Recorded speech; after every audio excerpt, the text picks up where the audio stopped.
સરખેજમાં પત્નીના પૂર્વ પતિએ યુવકની હત્યા કરી, આરોપીની પોલીસે કરી અટકાયત।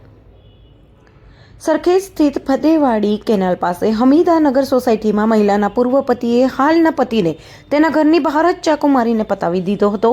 બનાવની જાણ થતાં જ ઝોન 7ના ડીસીપી શિવમ વર્મા સહિત સરખેજ પોલીસનો કાફલો ઘટના સ્થળે દોડી ગયો હતો। ઘટનાની ગંભીરતા જોતા એફએસએલની ટીમ ઘટના સ્થળે પહોંચીને તપાસ હાથ ધરી હતી। પોલીસની પ્રાથમિક તપાસમાં બહાર આવ્યું છે કે આ હત્યા પાછળ મૃતકની પત્નીના પૂર્વ પતિનો હાથ છે। આરોપીની ઓળખ 52 વર્ષીય જાફર જમની પઠાણ તરીકે થઈ છે। સ્થાનિકોના જણાવ્યા મુજબ હત્યા પહેલા બંને વચ્ચે ઉગ્ર બોલાચાલી થઈ હતી, જે બાદ જાફરે ઉશ્કેરાઈને આમિર પર છરીથી હુમલો કર્યો હતો। મૃતક આમિરની હત્યા પત્ની અફસાના બાનો પઠાણનો પૂર્વ પતિ જાફર પઠાણને કરી હોવાથી પોલીસે તાત્કાલિક જાફર પઠાણને કસ્ટડીમાં લઈને કાયદેસરની કાર્યવાહી હાથ ધરી છે।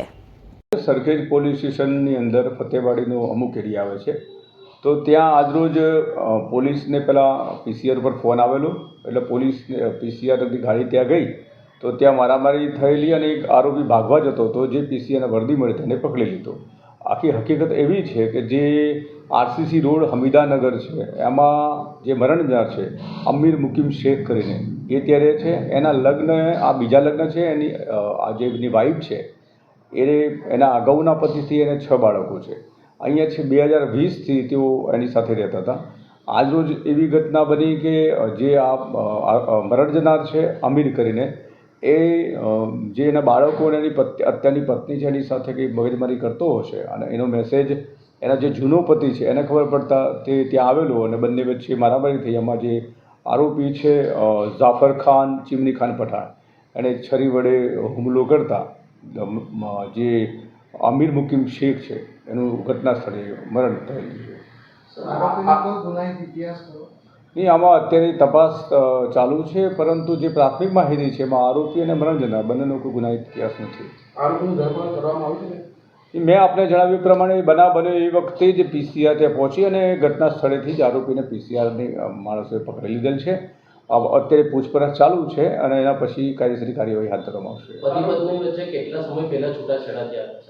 2020થી મેં આપણે જણાવ્યું એમ આ જે નવો છે એના પતિ એની સાથે રહેતા હતા, આમિર મુકીમ શેખ છે, એની સાથે 2025થી રહેતા હતા। પહેલાં જે છે 6 બાળકો છે એ જે આરોપી છે એના બાળકો છે અને એ જૂનો પતિ છે, મરણ જનાર છે, એના મારનાર છે।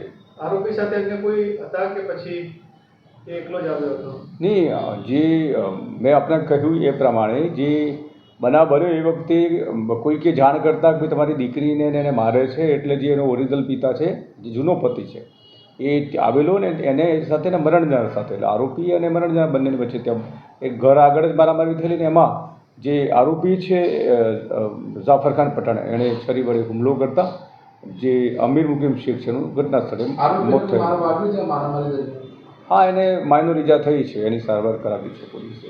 શું વ્યવસાય અને ધંધો કરે છે આરોપીનો?